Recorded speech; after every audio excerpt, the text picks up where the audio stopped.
স্বাগতম আমার channel Islamic মানে। এখানে আপনি কোরআনের অর্থ বুঝতে পারবেন, যা আপনার জন্য বোঝা সহজ করে তুলবে।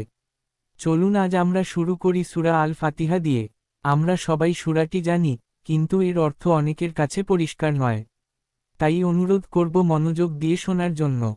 বিসমিল্লাহির রাহমানির রাহিম। পরম করুণাময়, অতি দয়ালু আল্লাহর নামে শুরু করছি। আলহামদুলিল্লাহি রব্বিল আলামিন। মানে, সমস্ত প্রশংসা আল্লাহর জন্য, যিনি বিশ্বজগতের পালনকর্তা।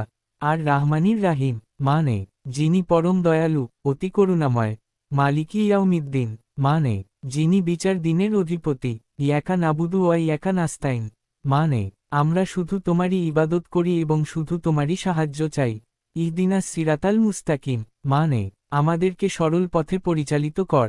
সিরাতাল্লাজিনা আনো আমতা আলাইহিম, মানে, তাদের পথে, যাদের উপর তুমি অনুগ্রহ করেছ। গৈরিল মাগদুবি আলাইহিম ওয়ালা ইদ্দাল্লিন, মানে, তাদের পথে নয়, যাদের প্রতি তোমার গজব নাজিল হয়েছে, এবং যারা পথভ্রষ্ট হয়েছে। আশা করি এই ভিডিও থেকে আপনারা উপকৃত হয়েছেন।